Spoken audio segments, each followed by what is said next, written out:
আসসালামু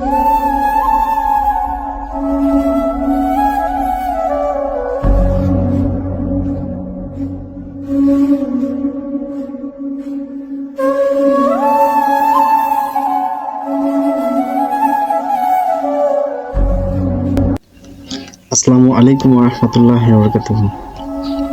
আমাদের দেশে যে অবস্থা চলতেছে বর্তমান সময়ে আসলে একটা কষ্টের ব্যাপার। তবে পক্ষ বিপক্ষ নিরপেক্ষ যাই হোক না কেন, কোনোভাবেই মুক্তিযোদ্ধা এই মানুষটাকে নিয়ে অশ্রদ্ধা করতে পারেন না। কারণ আজ ওনাকে নিয়ে হাসি তামাশা করবেন, ভবিষ্যৎ প্রজন্ম আজকের শহীদদের নিয়ে হাসি তামাশা করবে, এটাই স্বাভাবিক। আমরা কৃতজ্ঞ হতে শিখি, ভবিষ্যৎ প্রজন্মকেও শেখাই। বঙ্গবন্ধু একটি নক্ষত্রের নাম, যার ঋণ অসীম। আজকে যে ছেলেটা রাজপথে মারা গেছে, আমাদের বঙ্গবন্ধু ওই সময়টাতে রাজপথেই ছিল, এটা বুঝতে হবে।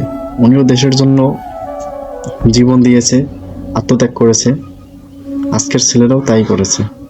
কিন্তু তাই বলে আমরা সেই সময়টাকে ভুলে যেতে পারি না, ওনাকে অসম্মান করতে পারি না। ধন্যবাদ।